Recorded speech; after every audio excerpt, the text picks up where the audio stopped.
Soul! Welcome back to my channel. This is Meisha Amro Japan, Kabayan Taurus. This reading is for you. Tingnan natin ang iyong September 2025. Maraming salamat muna sa aking mga subscriber, new subscriber, cross-watcher, at sa mga bagong pasok dyan. Welcome na welcome kayo sa bahay ni Ate Aimee. Salamat din sa nakataba ng puso ninyong mga comments at sa mga nagpa-personal reading. Marami pong salamat. Kung gusto nyo na energy nyo lang talaga, ang gusto nyo makuha natin, all the details is in description below. This is a general reading ka pa in Taurus, kunin mo lang ang sayo at itapon ang hindi naman sayo. Maaring vice versa, energy mo, energy ng person mo, energy ng malapit sa puso mo, nangyayari or mangyayari pala. Use your own intuition, lawakan yung isipan nyo. Energy reading tayo, ano man ang gender mo, ano man ang edad mo. Tatandaan nyo palagi na kayo pa rin ang makapagpapabago ng inyong buhay. You're stepping into a new experience. May mga magaganap o mangyari na unexpected, maaring within 2 hours, 2 minutes, 2 hours, 2 days, 2 weeks, 2 months, or by coming February, nangyari na o mangyayari pa lang. Weeks man yan, days man yan, months man yan. A blow of emotions, maaring may mga storm, disappointment, sorrow, conflict man yan sa iba, separation man yan sa iba, basta problema. And may mga sitwasyon na maaaring pinaghahandaan, no, sa iba sa inyo. Sa nakikita ko din dito. You're on the road to success. Ibig sabihin, may mga challenge man na dumating, pero magsasuccess ka. Ibig sabihin, nasa tamang lugar ka. Something important such as new job or raise. Yeah, may mga bagong trabaho, bagong position, pagtaas ng allowance ng, ano yan, sahod, yan. Engot-engot talaga ni ate nyo. Uy, dealing or relationship with an older man. Maaring ikaw ito, or maaring din na ito is magulang mo, or pwede rin na karelasyon mo talaga siya. Diba? Pwedeng siya ang magbibigay sa'yo ng opportunity o isang importante bagay o kaya naman job or magpataas ng sahod. Maaring ganon, di ba? Or siya yung magbibigay sa iyo to success. Kung ano man yan. Good advice from a wise person. Pwedeng itong tao na to magbibigay sa iyo ng advice, no? Or vice versa. Ikaw ang magbibigay ng advice sa kanya. Or may tao na magbibigay sa iyo ng advice. Matalino siya or wise. Someone is trying to come between you and a friend or something you want. Kung sino man ito, alam ko naman na kilala mo na, or maaring isa ito sa blockage na to, no? Yan, pumapagitan, kung ano man yan. Maaring dun ka makaka-receive ng advice, di ba?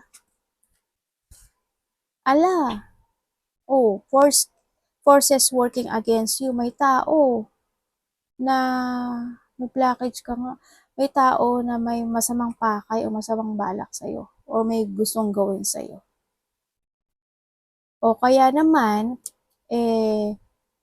maaring may mga pagsubok ka na gagawin o may mga pagsubok. Halimbawa, itong tao na to. Bibigyan ka niya ng challenge in your situation. Halimbawa, siya yung amo mo, di ba? Tapos para, i-release niya yung sahod mo o hindi. O hahabaan niya yung kontrata mo o hindi. Or pwede rin naman na kung this is a new job or something important situation na itong tao na to, maari lang na siya yung magbibigay sa'yo ng challenge. Or in some aspect of your life. Pwedeng ito. Pwedeng friend, pwedeng someone, stranger, ganyan sa iba sa inyo. Tingnan natin ang energy mo. Energy.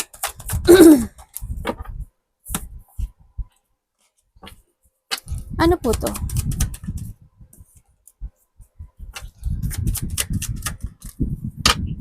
Okay. Ang energy na nakikita ko sa iyo dito, may mga sitwasyon daw na marami kang iisipin o marami kang pag-iisipan na gusto mong fokusan or pagpasyahan o desisyonan.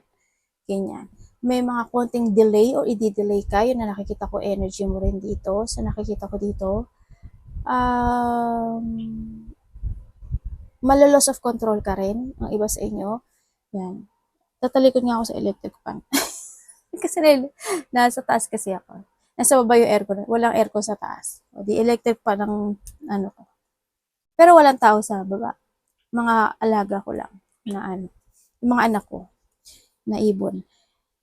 Ang nandito rin na energy mo, yun nga may konting delay, may mga papantasizing ka, may mga daydream ka, may mga wishful thinking ka, ganyan na. Siguro isipin mo, what if, ganon, ganyan, ganon, ganon. Makakamit ko ba, ganon, ganon. Yun na nakikita ko dito. And syempre, energy mo, yun nga, loss of control situation, magkakaroon ng magiging magulo yung isip o kaguluhan, may mga pagbabago o may mga paglaban o lalabanan mo yung mga pagbabago na magaganap o mangyari sa'yo. May isang sitwasyon sa buhay mo rin na sana hindi magkaroon ng bad luck sa'yo, syempre. Hope hindi kayo yung energy na to kasi there's a bad luck din. And then, may nakikita rin ako na magkakaroon ng isang sagabal sa iyong gagawing desisyon sa buhay or pagpapasyahan sa buhay or may pag-urong, ikaw ang may pag-urong, hindi ko alam kung ikaw or someone or may ang tawag dito, naulit na noon na muling mauulit muli ngayon. May ganun. Pwede naman sa iba na paulit-ulit yung bagay na yun. May mga sitwasyon na hindi mo pa kayang tapusin, i-end, or mga ganun sitwasyon. Parang may mga sitwasyon na sana wag bahala na situation, ano. Tingnan natin na dapat ay na parating. Parating kay Taurus. Ay, teka. Teka lang. Parating kay Taurus. Mag-trust ka sa intuition mo, ha. May mga point ng buhay mo na hindi mo kailangang madaliin, eh. Parating po kay Taurus.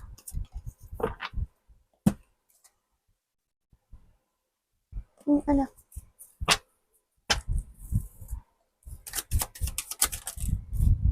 Ayun.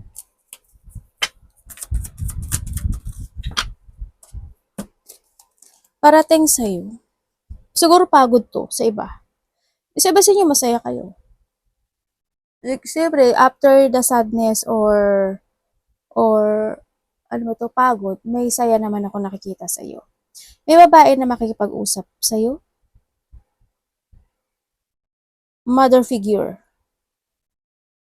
Maaring may sasabihin sa sayo na something, maaring payo, kasi andito din si advice, pwedeng itong taon na to is susuportahan ka niya, or may malalaman ka sa kanya, or may malalaman ka rin katotohanan. May ma-receive kang text message or communication with someone na pwedeng ikaw ito or vice versa na gustong mag-apology din sa nakikita ko dito. And then parating chronic fatigue, no? May mga sitwasyon na parang you don't want to fight or may mga sitwasyon na kinakabahan ka, natatakot ka, or hindi ka makapag-desisyon sa buhay mo.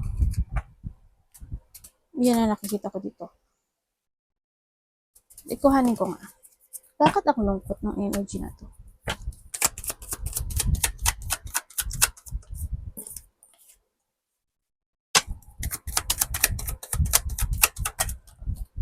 Ay! Yun! Ano yun? Kadalawang isip ka, no? Okay, may mga sitwasyon na nagkakaroon ka ng doubt. Parang doon ka sa sitwasyon na magiging maganda ba, magsasucess ba, magiging okay ba, yung mga ganon, no? And then also, ang parating, magkakaroon ka ng pagsi-self-evaluation sa sarili mo. Kung ano yung mga bagay na need to transform, may mga bagay na kailangan aksyonan. Also, andito rin yung thinking of a negativity or magkakaroon distraction sa iyong mga kasiyahan sa buhay o sa mga iniisip mo. Sa nakikita ko dito, may mga sitwasyon daw na hindi mo ma-actionan o madidesisyonan at hindi ka magtatrust sa iba sa inyo. sa inyong intuition. Mag-trust ka sa intuition mo. Sabi ko sa iyo, huwag ka magmamadali sa lahat ng bagay o sa isang sitwasyon. Yung iba sa inyo, maile-let go kayo. Marang may thinking kayo about letting go. Yan na nakikita ko sa iyo dito. Magkakaroon ka ng option sa buhay. Pag-isolate, yes, meron. Nandun din yung ano ba dito? Natatakot ka sa mga magaganap o mangyayari. Fear of the unknown situation. Dapat iwasan.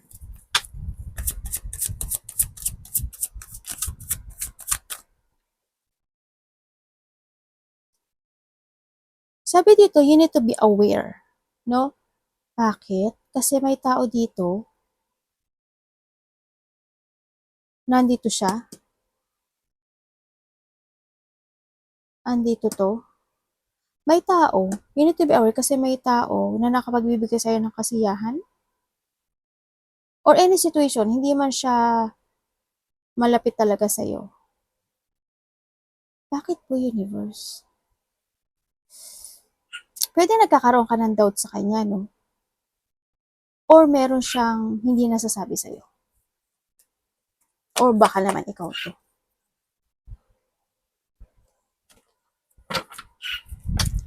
Dapat iwasan.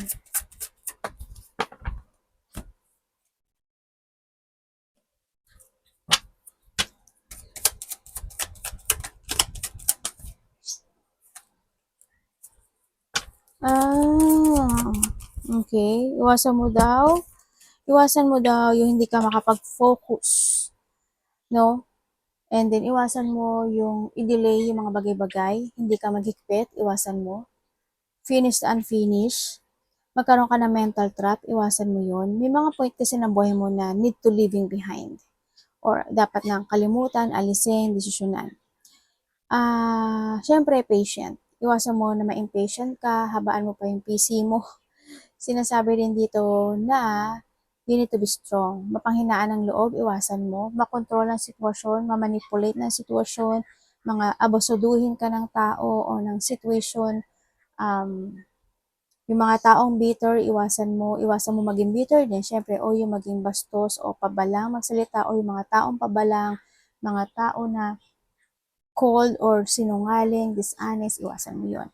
Mga tao, o iwasan mo if ever na ikaw to, no? Or someone, vice versa, yung mga tao na hindi marunong tumupad sa kanilang mga pangako. Or ikaw ito, iwasan mo yun.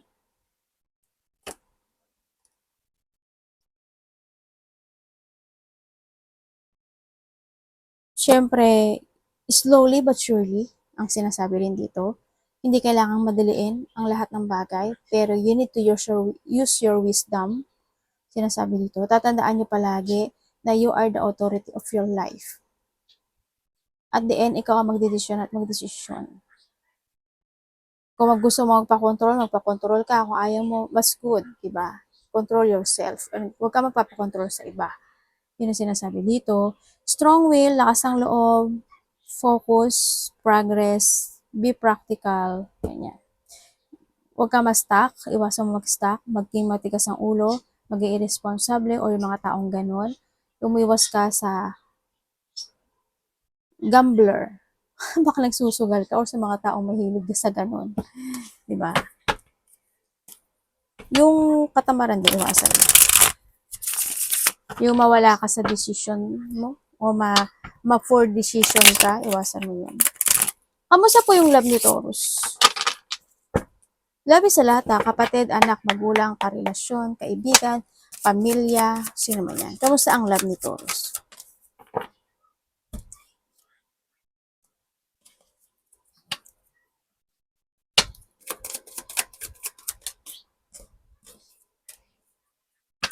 Ay, ba't ganun?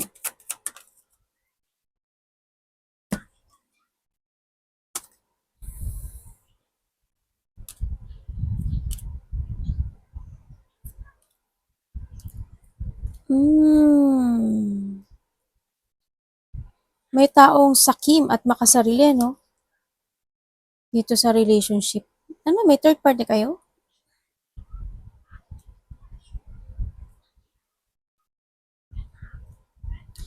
Okay. Dito sa ano, kung kayo nagkahiwalay nitong taon na to, wala eh, masyado ng ano yun, no, na-frustrate itong relationship. Pero gusto kanya kausapin. Gusto niya uli ng bagong simula sa'yo nitong taon na to. Pero bakit sarili niya lang iniisip niya dito? Or maybe this is you kasi no pointed name. Yun ang nakikita ko dito. Kasi meron siyang iniisip about kahilingan. Pwedeng hinihiling ka niya, pero hindi eh. Lumalabas kasi si devil sa akin eh. Para mas maintindihan nyo nila. Lumalabas kasi si devil eh. Tita mo ha, pag-isipan nyo maigi, si devil siya itong si wish come true sa pagmamahal. O, kung ano yung nasa isip nyo, yun na yun. Nga, alam nyo na ha. Tuturuan ko kayo magtaro. Sabi, ganun eh. Yun. Itong tao na to, yes, gusto niya kausapin. Gusto niya uli ng bagong simula. Pero more on self ito, no? Sa nakita ko dito. When it comes to a partnership kasi, when it comes to a love, may need siya sa'yo. Needs of something. Hindi, ate, mahal niya ako. Kailangan ka niya. Sabi ka, kailangan ka niya. Or kailangan mo siya. Pwedeng ikaw yung makapagpapabago ng kanyang journey. Kaya kailangan ka niya. No? Ganon. Sa iba sa inyo. Sa iba naman, kung kayo is single, huwag ka muna magmadali. Kasi, pwede kang mapasok sa relationship na hindi maganda. Iba dito, maaaring kasama nyo sa trabaho, nagkakaroon na attraction sa'yo. Ganon. Yun na nakikita ko. Kung kayo naman is in relationship. Kung kayo is in relationship, same to na ano eh, nagkahiwalay no? Sa nakikita ko dito. Yes, nagkaroon or nahandun talaga yung mga frustration in this relationship sa nakikita ko dito. With the 9 of Cups lang siya, di ba? Tingnan mo. Kasi isa dito ano eh, nahandun na siya sa point o nahandun siya sa point. Hindi ko alam kung ikaw ang pinagdadaanan mo to or pinagdadaanan niya to or in this relationship pinagdadaanan, ha? Kasi yung nakikita ko dito, nahandun sa point na itong tao na to na parang nag-go to the flow siya do sa bagay o sa relationship. Kasi nagnanay lang siya dito sa akin. Kumbaga, kung gusto mo siya, gusto kita. Kung mahal mo ako, mahal kita. Siyempre, nagkakaroon ng mental trap or nalilito ang isa sa inyo, no? Siguro na hindi yung, mahal ba talaga ako nito? Gusto ba talaga ako nito? Anong pakay nito sa akin? Anong intention nito sa akin? Nandun yung sitwasyon na yun. Sa nakikita ko dito. Kasi, ilalabas ko ang si Debila. O yan. Siguro isa dito sa relasyon na to, nagkakaroon ng toxicity, no, sa relasyon. Siguro handun yung pagiging, hindi, something obsessed? Obsessed of what? Obsessed of some, hindi siya obsessed of love eh. Obsession of needs. Yun na nakikita ko dito. Kasi more on self. Ikaw, siguro ito or siya. Siguro mahal niyo naman, di ba? Try mo. Try mo, pinabayaan eh. Kasi iba-iba kasi kayo ng relasyon. Ay, sorry naano ko tuloy yung mic ko. Iba-iba kasi kayo ng problem. Pwedeng ito sa iba dito is related siya sa family. Mari nagkakaroon ng frustration when it comes sa family niya, or sa family mo. Vice versa. Or, pwede rin na isa sa inyo is may pamilya or isa sa inyo is may karelasyon. Kaya nagkakaroon ng ganitong situation. Yun na nakikita ko dito.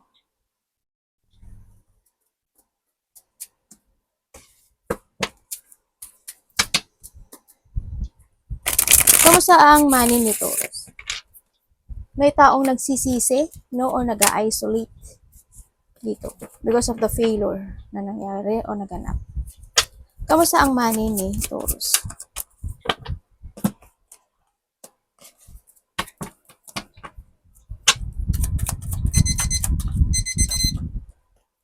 Money po.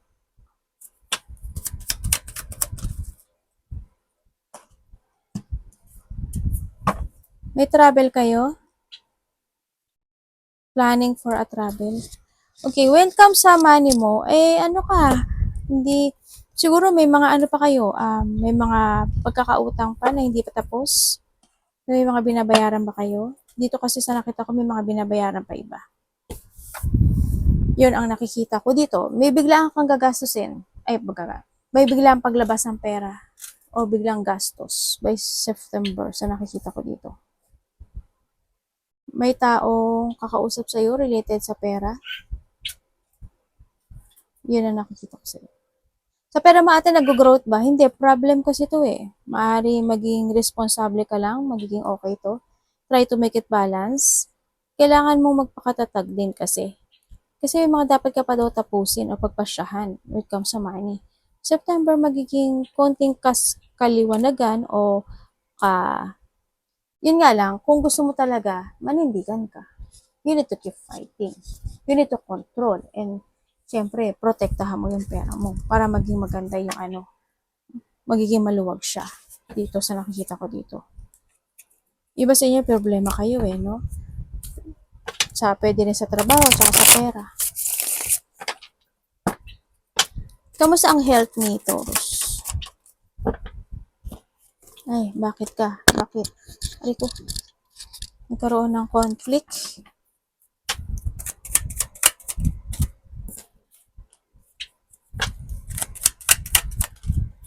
Bakit ang sad mo? Sad mo. Ba't ang lungkot mo, Taurus? Ang lungkot mo? Siguro ang nag-aano sa'yo, emotions. Ganyan. You're feeling emotions, feeling sad, depression, feeling hang, nang panghihinaan ka ng loob. Pwede rin yung iba sa inyo is ikaw or someone into your life may sakit, no? Or there's a low energy ako nakikita dito. Marami kang iniisip na gumugulo, magulo yung isip mo, no? Yun, when it comes sa health, yun nga sa iba sa inyo, siguro ang health nyo is related to a blood, mga buto-buto, kasukasuan, joint, mga ganyan. Sipon, ubo, ganyan. Sipon, ubo, throat, mahirap na paghinga, yun ang nakikita ko dito. Or someone sa buhay mo. Sa health mo, hindi maganda, no? Siguro, marami kang, nagiging emotional ka siguro sa iba sa inyo. Kasi andun yung sadness na to. Another message. May tao na disloyal, sana hindi ikaw. Sabi ganun no? May tao na nangliling lang, manliling lang, o may pangliling lang, o pwedeng sarili mo, nililing lang mo rin. Mayroong delay situation na magaganap o mangyayari, or may mga goal na i-change o babaguhin sa nakikita ko dito. May mga unexpected talaga na magaganap, May mga situation na may arrogante no? Sana may pag-uusapan kayo. May iba sa inyo, hindi naman lahat kayo, pero may mga pag-uusapan kayong related to territorial, ganyan. Conflict, disagreement, defensive, mga ganong sitwasyon. Kamusta po yung career or work ni Taurus?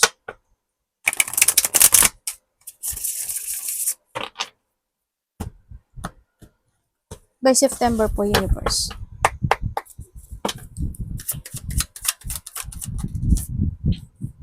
Career or work.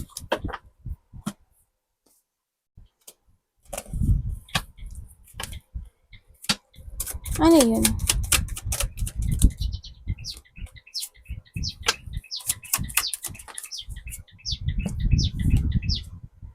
Okay, when it comes to career and work mo, syempre hando yung frustration no? Nagkakaroon ka ng frustration. Kumbaga na hando rin yung nag-isolate ka, ganyan. Syempre may mga tao pa rin na pinag-uusapan at pinagchichismisan ka, no? Sa paligid mo, sa nakikita ko dito, andito rin yung sitwasyon na iniisip mo, no? Nagkakaroon ka ng pag-iisip o nagkakaroon ka ng doubt na gusto mo nang magbago ng trabaho, gusto mo na ng opportunity, gusto mo na ganito, ganyan, ganyan, ganyan. Nandun ka sa sitwasyon mo, malungkot, oo, nandito yung sitwasyon na siguro minsan gusto mong alone time, ganyan, sa nakikita ko dito.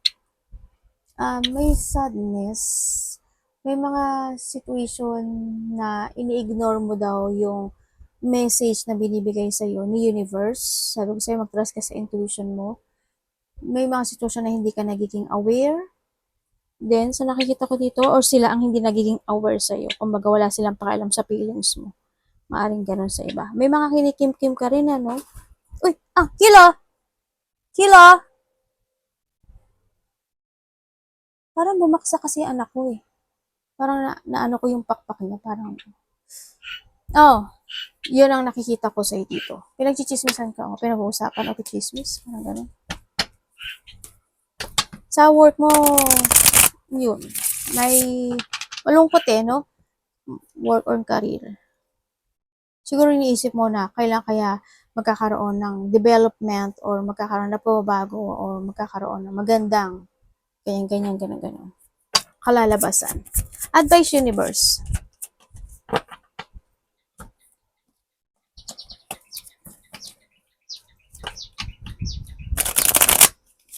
Nagkaroon ng mga rejection?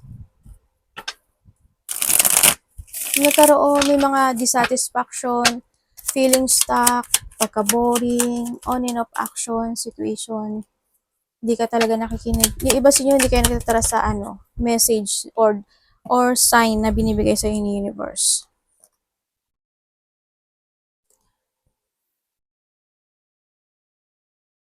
May mga sitwasyon na need to fix sa iba dito, there's a struggle or stagnant situation, nagkaroon ng pagpapabaya situation, may mga puot, galit, ikaw or someone into your life, mga conflict ako nakikita sa'yo dito, yun ang nakikita ko sa'yo.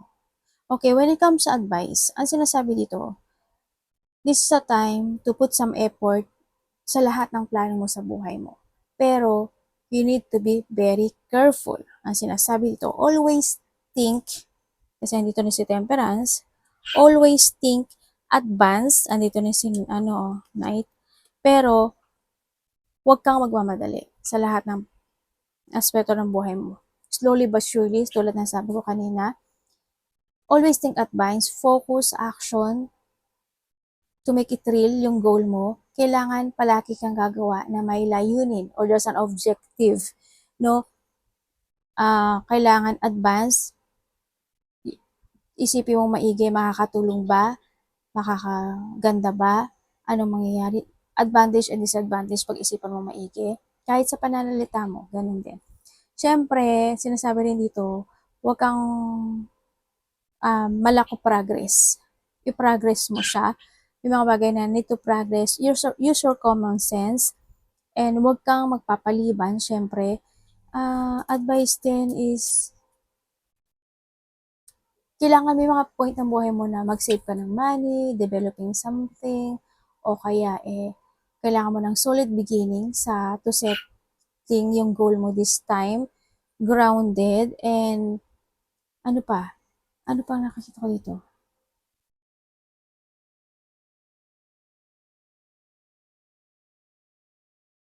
Pag-isipan mong maigi, no? Huwag kang magpapabaya. Siyempre, iwasan mo rin yung katamaran. O magkaroon ka ng mga distractions sa mga dapat mong gawin sa buhay. Think to the future, ang sinasabi rin dito. Healthy lifestyle is needed, no? Ang sinasabi dito.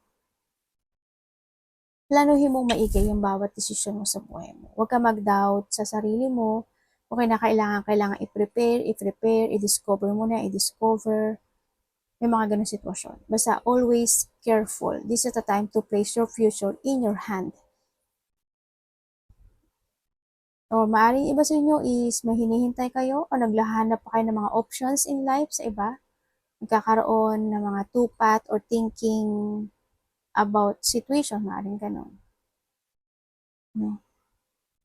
Hindi nyo pa siguro alam how kayo mag-decide o magpo-proceed sa iba sa inyo. Mag-go ka ba or hindi? Maaaring nagkakaroon kayo ng thinking about dun sa sitwasyon. Or may mga tao na nagkakaroon ng doubt sa iyo or you doubting. Vice versa lang. Bakit may sitwasyon na parang Ay, may tao ditong patient to.